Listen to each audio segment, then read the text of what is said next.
여러분 2021년도에요. 미국에 있는 일리노이주라는 곳에서 쿼드 시티즈 마라톤이라는 대회가 열렸습니다. 그 참석한 인원이 대략 한 4천여 명 정도 되었다라고 합니다. 꽤나 큰 이 마라톤 대회였는데 더구나 그때가 이 코로나 팬데믹 여파가 여전히 있던 시기였던 것을 생각하면 굉장히 많은 사람들이 그 대회에 참석하기 위해서 이제 모인 것을 알 수 있습니다. 이제 그 중에는 케냐 출신의 실력 있는 마라토너였던 루크 키벳과 엘리자 사울로라는 두 선수도 이제 참석을 했는데, 여러분 케냐 하면 세계적으로 이 장거리 분야에서는 아주 명성 있는 그런 나라 아니겠습니까? 그래서인지 이 두 선수가 이 대회에서 아마 이 대회를 시작하고 이 마라톤을 시작하면서부터는 내내 그 레이스에서 선두에 나서면서 압도적인 실력차로 이제 먼저 달려 나갔다라고 합니다. 그래서 누가 봐도 두 선수 중에 한 명이 우승을 하겠구나, 누구나 다 그렇게 이제 예상을 하고 있었는데, 레이스가 종반부로 들어서면서 예상치 못했던 큰 문제가 하나 발생하고 말았습니다. 여러분, 이 마라톤이라는 대회는 코스가 워낙 길다 보니까 그 길을 안내하는 안내자가 이제 배치되어 있다라고 합니다. 그래서 이 두 선수, 선두에 나가 있던 이 두 선수의 길을 안내하기 위해서 그 코스를 안내하는 안내자가 자전거를 타고 그 길을 안내하고 있었는데, 그만 이 안내자가요 엉뚱한 방향으로 인도해 버린 거예요. 그러니 이 길을 따라가던 선수들은 의심하지도 아니하고 그 안내자를 따라서 코스를 잘못 들어갔고 잘못된 코스로 결승선을 통과하고 만 것입니다. 자, 여러분, 결과는 어떻게 되었을까요? 누구보다 빨리 달렸습니다. 누구보다 앞서서 결승선을 통과했습니다. 그런데 결과는 두 선수 다 실격이었습니다. 여러분, 너무나 안타까운 일이죠. 그동안 이 마라톤 대회를 준비하기 위해서 여러분 이 두 선수가 얼마나 많은 땀과 눈물을 쏟아냈겠습니까? 여러분 42.195km잖아요. 말이 그 42.195km, 일반인은 감히 상상도 못할, 아마 이 대회를 위해서 그 코스를 한두 번 뛰었겠습니까? 매일매일 아마 수십 킬로씩, 어쩌면 수백 킬로씩 눈물과 땀을 쏟아내며 이 대회를 위해서 준비했을 거예요. 그래서 누구보다도 빨리 달렸고 누구보다도 앞서 달려갈 수 있었을 것입니다. 그런데 누구보다 앞섰지만, 누구보다 빨랐지만 방향 하나 잘못 잡았더니 그 모든 수고가 헛수고가 되고 만 것이에요. 여러분, 우리 인생도 저는 마찬가지다라는 생각을 합니다. 여러분, 인생에서 열심히 사는 것, 최선을 다해 사는 것, 수고하며 사는 것 중요하지요. 그렇게 살아야 됩니다. 그런데 그것보다 더 중요한 것이 있어요. 그게 뭘까요? 방향입니다.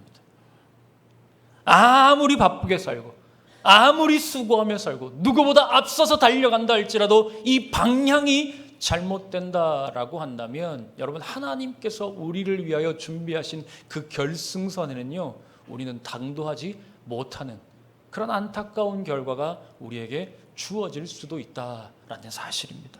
자, 여러분, 오늘 우리가 함께 살펴볼 말씀 속에서는요 예수님께서 아주 분명한 길과 방향을 우리에게 제시하고 계십니다. 여러분, 그 길은 예수님께서 예루살렘으로 올라가는 그 길이었습니다. 겉으로 보면 여행을 가는 그런 길처럼 보일 수도 있었습니다. 그러나 예수님께서 올라가신 그 예루살렘의 길은 십자가의 길이었고 고난의 길이었고 섬김의 길이었습니다. 그런데 제자들은 어땠습니까?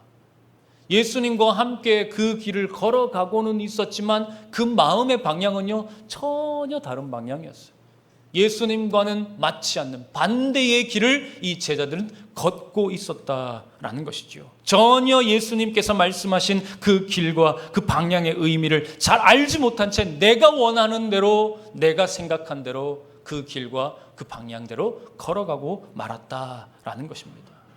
그래서 여러분, 오늘 우리가 이 말씀을 통해서 우리도 우리 스스로의 길을 한번 점검해 보는 시간이 되었으면 좋겠습니다. 나는 지금 어디를 향해 걷고 있는가?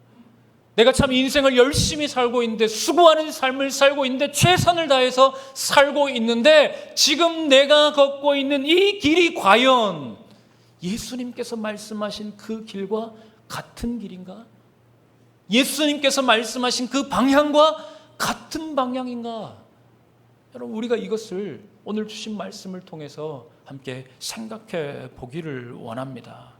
자, 여러분, 먼저 오늘 본문 17절 말씀 우리가 함께 읽겠습니다.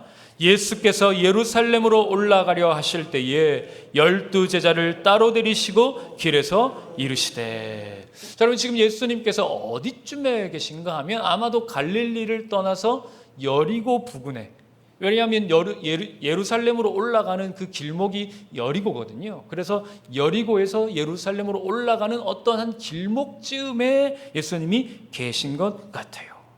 자, 오늘 본문에 아주 중요한 표현이 하나 나오는데 길이라는 표현입니다. 길에서라고 말하잖아요. 여러분, 우리가 흔히 길이라고 하면 어떤 지점에서 어떤 지점으로 이동하는 그 경로를 우리가 이 길이라고 말을 하지 않습니까? 그런데 이 복음서를 보게 되면 길이라는 단어가 몇 번 나오는데, 이 복음서에서 말하는 이 길은요, 단순히 그런 의미가 아닙니다. 어떤 한 지점에서 어떤 한 지점으로 이동하는 단순한 그 경로를 의미하는 것이 아니라, 대표적으로 여러분 요한복음 14장 6절 말씀을 보면 예수님께서 이렇게 말씀하세요. 내가 곧 길이다 라고 말씀하십니다. 내가 곧 길이다.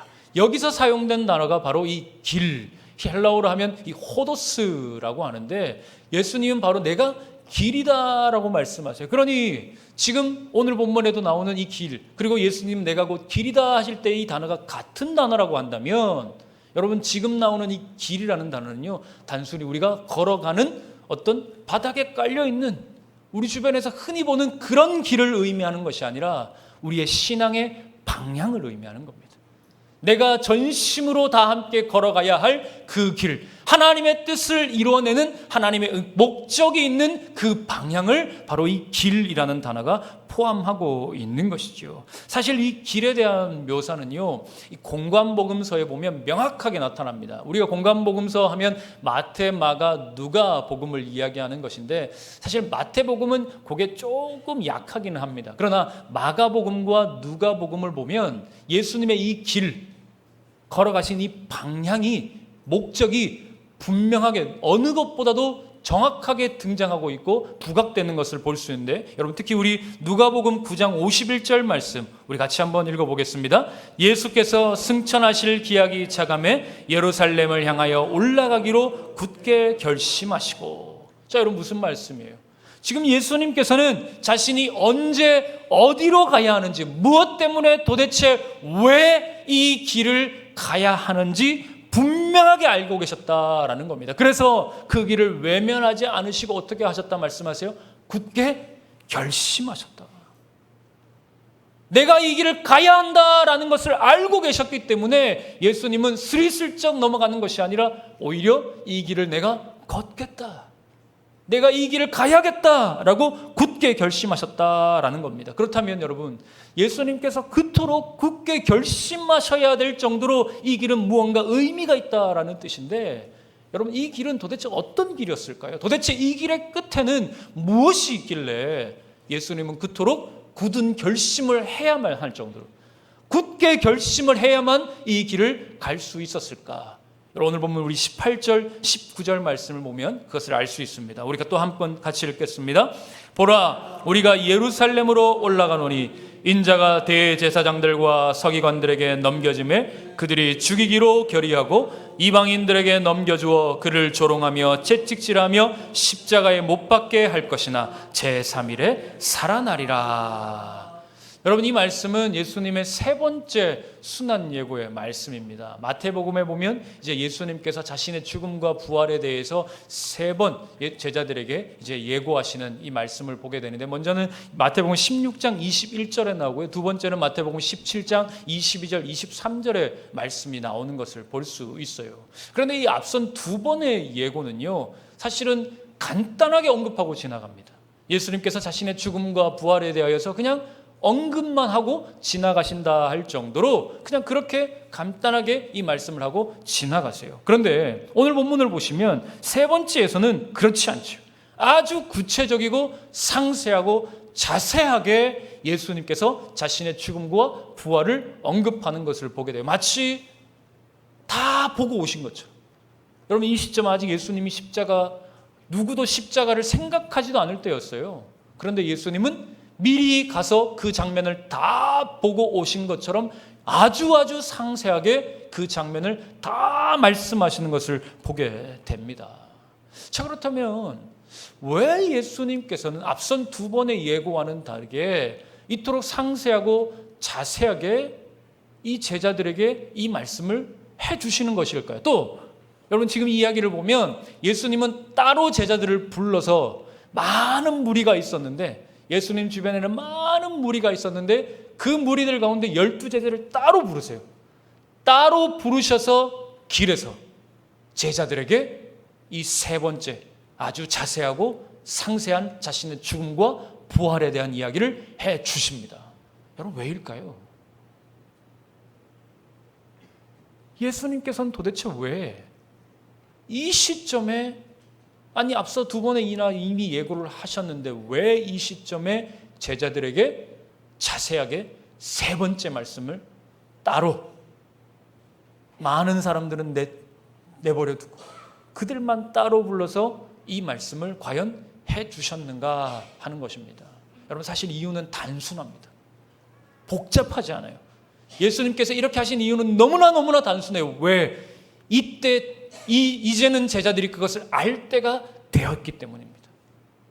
이제는 제자들이 그 죽음의 의미에 대해서 알고 예수님과 함께 이 길을 걸어가야 할 때가 다 이르렀기 때문에 예수님께서는 제자들에게 세 번째 이 말씀을 따로 불러서 그들에게 해 주시고 계신 것입니다. 그러므로 여러분, 오늘 예수님의 이 세 번째 순환 예고의 말씀은요, 단순한 정보 전달이 아니에요. 나 이제 곧 죽을 거야. 제자들에게 이거 알려주기 위해서 지금 이 말씀을 하고 계신 것이 아니다라는 것입니다. 이 말씀은 제자들에게 지금 도전하는 말씀입니다. 내가 이 길 끝에서 이제 십자가에 달려 죽을 텐데 너희도 나와 함께 갈 수 있겠느냐? 나는 이 길 끝에서 십자가에 달려 이제는 죽을 것인데 나와 함께 이 길을 너희들이 걸어가야겠는데 나와 함께 갈 수 있겠느냐? 이것을 제자들에게 예수님께서는 도전하고 계신 것입니다. 사랑하는 여러분, 오늘 예수님께서는요, 우리들에게도 동일하게 말씀하고 계십니다. 보라, 우리가 예루살렘으로 올라가노니. 예수님 이렇게 말씀하세요. 자세히 보세요. 예수님이요, 내가 올라간다라고 말씀하지 않으세요. 우리가 올라간다라고 말씀하십니다.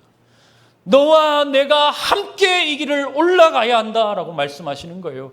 여러분, 우리는 1인칭 복수잖아요. 복수에 여기에 누가 포함되는 겁니까? 나만 빠지는 겁니까? 아니요. 저와 여러분 모두가 여기 우리에 다 포함되고 있는 겁니다. 예수님 지금 여러분들에게 이렇게 말씀하시는 거예요. 나와 함께 가자라고 말씀하시는 것입니다. 우리가 함께 이 길을 올라가야 한다라고 지금 예수님께서는 우리에게 요청하고 계신 거예요. 그런데 여러분, 예수님이 우리에게 요청하고 계시는 이 길은 결코 쉬운 길이 아닙니다. 고난의 길이고, 때로는 아픔의 길이고, 남들에게 조롱받는 길이고, 멸시받는 길이고, 천대받는 길이고, 어쩌면 우리에게 죽음과 같은 두려움을 줄 수 있는 바로 그 길입니다. 하지만 동시에 이 길은 하나님의 뜻을 이루는 길입니다. 영원한 생명이 우리에게 주어지는 길인 줄 여러분 믿으시길 바랍니다. 여러분, 제가 설교 서두에 이런 말씀을 드렸지요.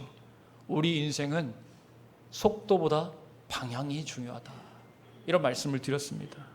여러분, 그러니 지금 내가 얼마나 잘 달리고 있느냐, 여러분 이것보다요, 내가 어디로 가고 있느냐, 지금 내가 걸어가고 있는 이 길이 어디를 향한 길인가, 이것을 아는 것이 훨씬 더 중요합니다. 그런데 오늘 우리 예수님께서는 우리에게 그 방향을 보여주셨죠. 분명하게 보여주셨습니다. 예수의 길이 어디입니까? 십자가의 길입니다. 고난의 길입니다. 죽음의 길입니다. 예수님은 우리에게 이것을 분명하게 보여주셨습니다. 나와 함께 그 길을 걸어가자, 나와 함께 그 방향으로 나아가자. 오늘 예수님은 이 말씀을 우리에게 가르쳐주고 계신 것입니다. 사랑하는 성도 여러분, 오늘 저와 여러분이 예수님과 함께 그 길로, 그 방향으로 나아갈 수 있기를 주님의 이름으로 간절히 축원합니다. 내가 다른 길에 서 있는 것이 아니라, 내가 다른 방향을 향해 걸어가는 것이 아니라, 오늘 예수님께서 나와 함께 가자, 나와 함께 가자 말씀하시는 그 십자가의 길, 오늘 주님과 함께 그 길을 걸어가는 저와 여러분 될 수 있기를 간절히 소망합니다. 계속해서 오늘 본문 20절, 21절 말씀 우리 함께 읽겠습니다. 그때에 세베대의 아들의 어머니가 그 아들들을 데리고 예수께 와서 절하며 무엇을 구하니 예수께서 이르시되 무엇을 원하느냐 이르되 나의 이 두 아들을 주의 나라에서 하나는 주의 우편에 하나는 주의 좌편에 앉게 명하소서. 여러분, 이 장면 너무너무 놀라운 장면 아닙니까?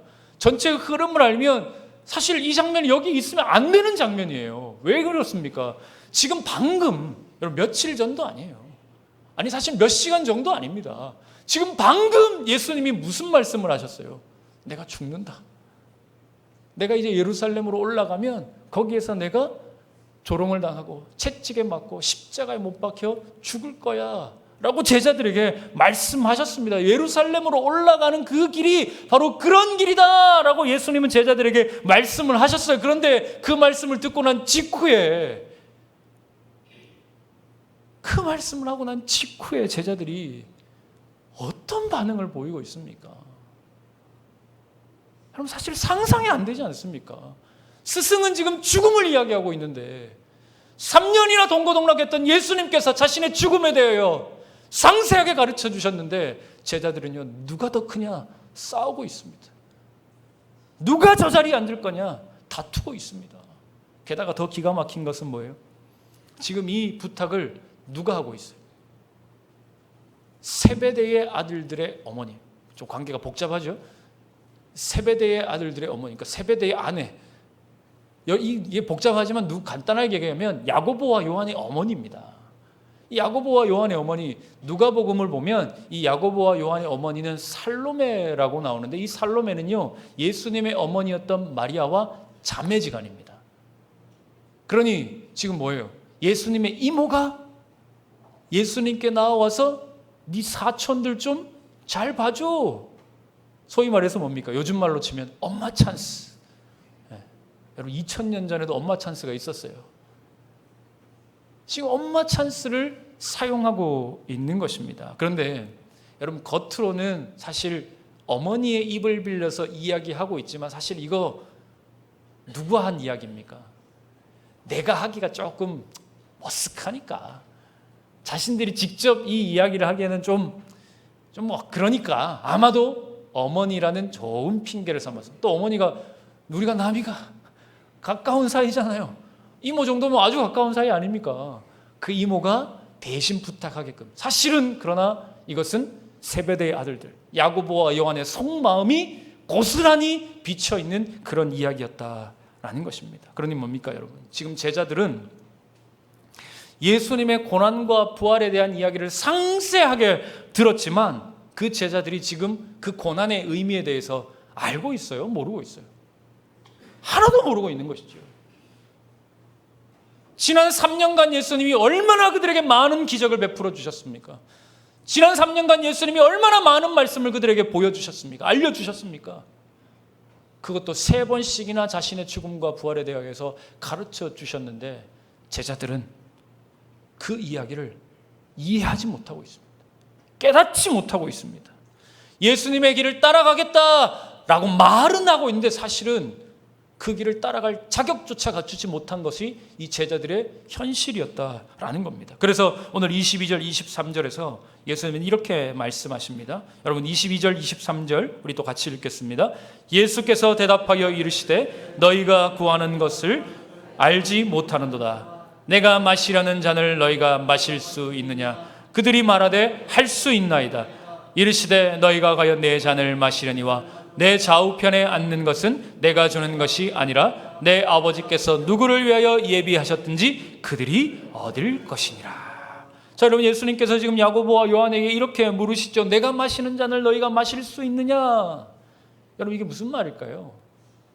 여러분 이 잔이 뭘까요? 나랑 같이 한잔 할래? 그런 말 아니죠. 여러분, 예수님께서 말씀하신 이 잔은, 여러분, 겟세마네 동산에서 예수님께서 마지막으로 기도하실 때에 이렇게 기도하시지 않습니까? 아버지여, 할 수 있거든 내게서 이 잔을 옮겨주시옵소서. 그러나 내 원대로 마옵시고 아버지의 원대로 하옵소서. 그러니 여러분, 예수님께서 말씀하시는 이 잔은 그냥 우리가 즐겨 마시는 그 잔이 아니라 고통과 고난의 잔을 의미하는 것입니다. 하나님 아버지의 뜻에 순종하기 위하여 온전히 감당해야만 했던 그 고난과 그 죽음이 바로 이 잔을 상징하고 있는 거예요. 그런데 예수님께서 그래서 그 고난과 고통의 잔을 네가 마실 수 있겠느냐라고 물어보셨을 때에 이 야고보 요한은 그 잔의 의미에 대해서 잘 알지 못하니까 1초도 고민하지 않냐고 뭐라고 말합니까? 예, 제가 할 수 있습니다. 여러분, 이들이 뭘 알고 대답했을까요? 아니죠. 아무것도 알지 못하고 그들은 자신의 욕심에 이끌려서 내가 바라보는 것은 예수님 말씀하신 고난과 고통의 잔이 아니라 내가 생각한 저 영광의 잔, 모든 사람들이 우러러보는 저 높은 자리에 이르는 잔, 그 잔인 거라 착각을 하고 주님 앞에 그렇게 할 수 있습니다 라고 말하는 것입니다. 자, 그런데 문제는 여기에서 끝나지 않습니다. 여러분, 24절을 보면 말이죠, 이 광경을 옆에서 지켜보고 있던 나머지 10명의 제자들이 화를 냅니다. 분이 여겼다 이렇게 말합니다. 여러분, 나머지 10 제자들이 왜 화를 냈을까요? 우리에게는 그런 엄마가 없어서 화를 냈을까요? 예수님이 너무나 가까워 보여서 야, 친척들끼리 저렇게 놀고 먹는구나, 여러분, 그런 마음 때문에 이렇게 화가 났을까요? 아닙니다. 야고보와 요한하고 똑같은 마음을 가지고 있었기 때문입니다. 내 자리가 저 자리인데, 저놈들이 원하는 자리 내가 원하는 건데, 저들이 앉으려고 하는 자리 내가 앉아야 되는데 저거 내 건데, 그런 생각이 드니까 화가 나는 거죠. 내 것을 뺏긴다고 생각하니까 분이 여기는 것입니다. 그러니 여러분, 이 얼마나 통탄할 일입니까? 예수님은 지금 여전히 십자가의 길을 걷고 계신 거예요. 자기 생명을 내어주면서까지 낮아지고 낮아지는 자리에 예수님은 지금도 그렇게 홀로 걸어가고 계신데, 제자들이라고 하는 사람은 어떻게 하고 있어요? 그 길을 자신의 영광을 삼는 길로, 내가 높아지려 하는 길로 반대로 생각하고 있는 것입니다. 사랑하는 성도 여러분, 오늘 우리는 어떻습니까? 내가 걷고 있는 이 길이, 지난 수십 년간 신앙생활 해오면서 내가 걸어왔던 이 길이 정말 예수님이 말씀하신 그 길이 맞습니까? 내가 그렇게 열심히 살아가고 있는 이 신앙의 방향이 과연 예수님이 말씀하신 그 방향과 같습니까? 여러분, 오늘 이 제자들을 통하여서 예수님은 우리에게 이것을 묻고 계신 거예요. 너는 내가 마시는 잔을 마실 수 있겠느냐? 내가 마시는 이 잔을 너도 마실 수 있겠느냐? 여러분, 예수님의 이 질문에 뭐라고 대답하시겠습니까? 예, 할 수 있습니다. 사실 모르고도 대답할 수 있고 알고도 대답하지만, 알고 나면 쉽게 대답하기 어렵죠.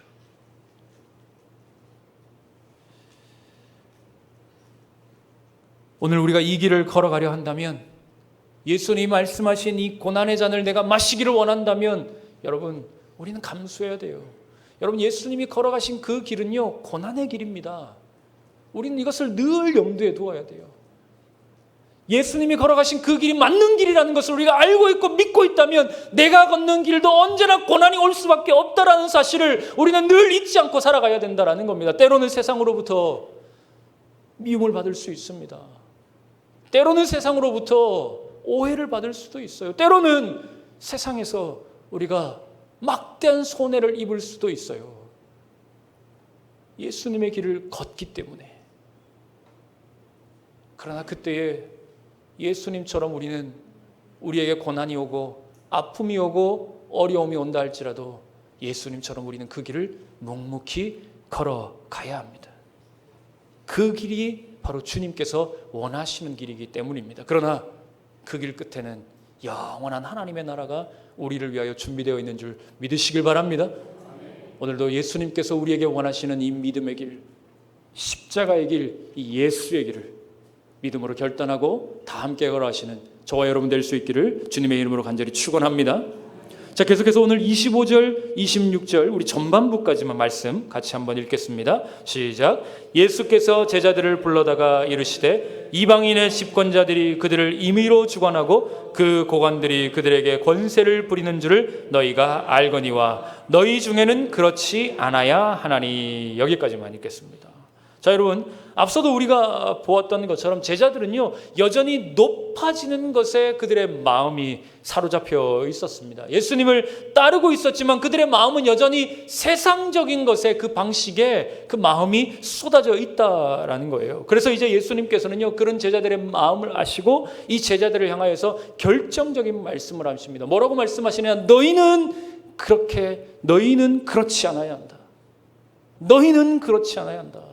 여러분, 예수님의 이 말씀은 단순히 윤리적 조언을 하고 계신 것이 아니에요. 하나님 나라의 백성, 예수의 길을 따라 나서는 제자의 정체성이 무엇인가 하는 것에 대한 이 말씀을 예수님께서 하고 계신 것입니다. 여러분, 세상의 권세자들, 세상에서 소위 힘께나 쓴다는 사람들은 어떤 사람들입니까? 자신보다 약한 사람이 있으면 그 위에 군림하려 하죠. 자신의 힘을 가지고 마음대로 하려 합니다. 어떤 것이든지 내 힘을 가지고 자신의 뜻을 관철시키려 합니다. 그게 세상에 힘 있는 자들이요, 권력 있는 자들의 똑같은 특성입니다. 그런데 예수님은 오늘 우리에게 이렇게 말씀하시죠. 너희는 그렇게 살아서는 안 된다. 너희는 그렇게 살아서는 안 된다. 분명하게 말씀하고 있습니다. 그렇다면 우리 예수님을 따르는 제자들, 예수의 길을 걷기 원하는 사람들은 어떤 삶을 살아야 되느냐? 여러분, 26절 후반부와 우리 27절 말씀 함께 읽겠습니다. 시작. 너희 중에 누구든지 크고자 하는 자는 너희를 섬기는 자가 되고 너희 중에 누구든지 으뜸이 되고자 하는 자는 너희의 종이 되어야 하리라. 여러분, 지금 예수님께서는요, 완전히 새로운 가치와 기준을 이 제자들에게 제시하고 있습니다. 세상과는 구별된 하나님 나라의 역전된 가치관을 그들에게 보여주시고 말씀하고 있는 거예요. 무슨 말씀을 하고 계세요? 섬기는 자가 큰 자다. 으뜸이 되고자 하는 자는 종이 되는 자가 으뜸이 되는 것이다. 말씀하고 있습니다. 여러분, 여기서 말하는 이 섬기는 자는 헬라어로 디아코노스라고 하는데, 이 디아코노스는요, 자신이 자원하여 섬기는 것입니다. 누군가에 의하여 강압적으로 섬기는 것이 아니라 자원하여 자발적으로 섬김을 하는 사람, 이런 사람들을 섬기는 자, 디오코노스라고 합니다. 여기에서 디아콘이라고 해서 집사라는 이름이 나온 거예요. 여러분, 집사는 그런 사람들입니다. 스스로 자원하여 섬기는 사람들. 자, 그리고 종은 둘로스라고 하는데, 이 둘로스는요, 여러분, 소위 말해서 그냥 노예입니다. 노예. 여러분, 노예는 어떤 사람이에요? 내가 하고 싶은 것이 있어요. 그런데 주인이, 야, 그거 하지 말고 이거 해. 그러면 노예가 어떻게 해야 됩니까? 저 계속 이거 할 건데요. 주인이 뭐라 하건 말건, 저는 계속 이거 할 건데요. 그게 종입니까? 노예입니까? 아니요. 그러므로 여기서 말하는 이 둘로스, 종이라는 것은요, 자신의 권리를 다 포기하는 것을 의미합니다. 모든 것을 내려놓는 것을 의미해요.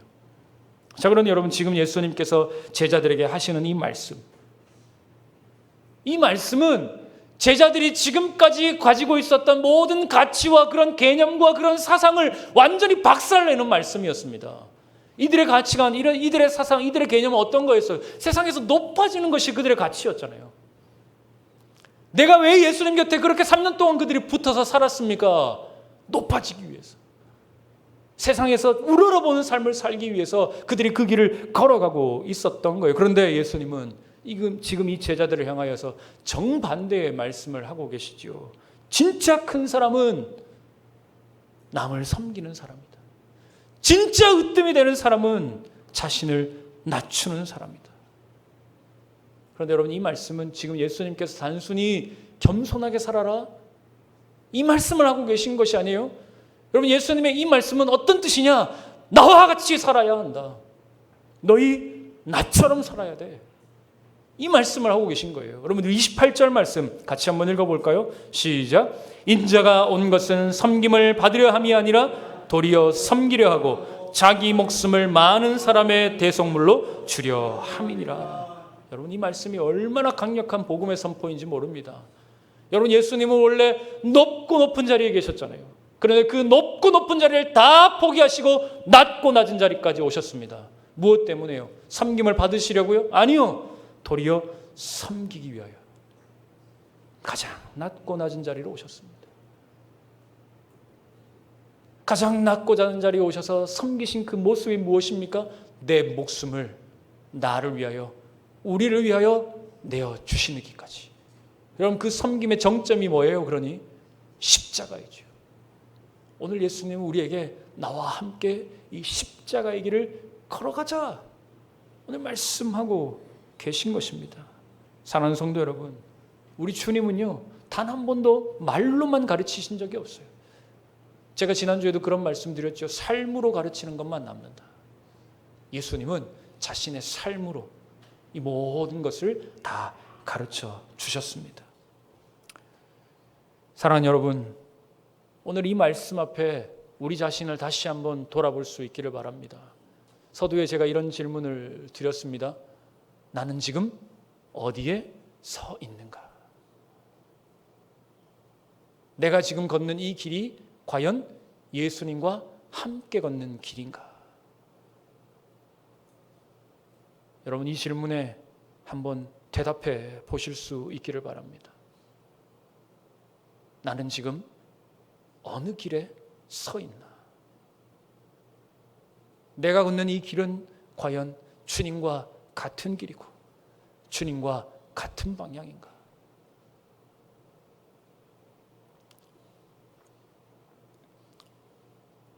예수님이 걸어가신 길은 고난의 길이었고 자기 비움의 길이었고 죽음조차 마다하지 않는 섬김의 길이었습니다. 여러분 예수님께서 나와 함께 가자 말씀하십니다. 오늘 이 예배의 자리가 이것을 결단하는 자리가 되었으면 좋겠습니다. 내가 원하는 것을 얻는 자리가 아니라 주님이 원하시는 것을 깨닫는 자리, 주님이 우리에게 부르시는 그 부름에 응답하는 자리. 오늘 이 예배가 그런 은혜의 예배가 될 수 있기를 주님의 이름으로 간절히 축원합니다. 자, 그런데 여러분 우리가 복음서를 보면요, 이 제자들이 십자가 앞에서 다 실패했죠. 처참하게 무너졌습니다. 12명의 제자들 가운데 한 명도 그 곁에 남아있지 않았어요. 주님이 나와 함께 가자 말씀하셨는데 모든 제자들이 다 흩어져 버렸습니다. 그러나 여러분 이 제자들이요 나중에 이 복음서에는 나오지 않지만 순교자 열전이라고 하는 그 책이 있는데 그 책에 보면 제자들의 마지막 순간이 어떠했는가 하는 것에 대한 그 상세한 기록들이 나와 있는 것을 보게 돼요. 그 책에 보면 이렇습니다. 여러분 베드로는요 예수님을 3번이나 모른다고 했어요. 십자가의 길을 걷지 않았지요. 예수의 길을 걷지 않았습니다. 그런데 베드로는 마지막 순간에 로마에서 십자가에 거꾸로 달려 죽었습니다. 나는 주님과 같이 똑같이 매달려 죽을 수 없다. 나는 그런 자격이 없다. 그러면서 십자가에 거꾸로 매달려 죽었습니다. 제자 안드레는 X자형 십자가에 매달려서 마지막까지 복음을 전하다가 그렇게 십자가의 길을 걸어갔습니다. 마테는 에티오피아에서 칼에 맞아 죽었고 도마는 인도에서 창에 찔려 죽었습니다. 바돌로메는 피부가 벗겨지는 고통 속에서도 믿음을 저버리지 않았습니다. 그 외에도 수많은 믿음의 선배들이요, 이 순교자 열전의 책에 보면 수많은 우리 믿음의 선배들이 끝까지 이 십자가의 길을 걸어갔던 것을 우리는 눈으로 확인할 수 있습니다. 여러분 원래 실패했던 제자들 아닙니까? 처음에는 실패했던 제자들입니다. 그런데 이들이 십자가의 길을 걸어갔단 말이죠. 어떻게 그게 가능했을까요? 도대체 어떻게 그들이 그 길을 걸어갈 수 있었을까요? 이유는 한 가지예요. 주님이 먼저 그 길을 가셨기 때문입니다. 오늘 그 길을 먼저 걸어가신 우리 주님께서 우리에게 요청하고 계신 거요, 부르시고 계신 거요, 말씀하고 계신 거요. 나와 함께 가자. 너도 나와 함께 가자. 나와 함께 이 길을 걸어가자. 주님 말씀하고 계신 것입니다. 사랑하는 성도 여러분, 오늘 이 시간이 이 믿음의 결단이 있는 예배의 시간이 되기를 주님의 이름으로 간절히 축원합니다. 오늘 우리가 함께 찬양을 부를 텐데요, 그런 고백이 담겨있는 찬양입니다. 그런 결단이 담겨있는 찬양입니다. 오늘 하나님 앞에 오늘 이 찬양을 통하여 우리의 믿음의 결단을, 믿음의 고백을 다 함께 올려드리는 이 아름다운 시간 될 수 있기를 주님의 이름으로 간절히 축원합니다. 우리 함께 마음을 다해 찬양하며 나아가겠습니다.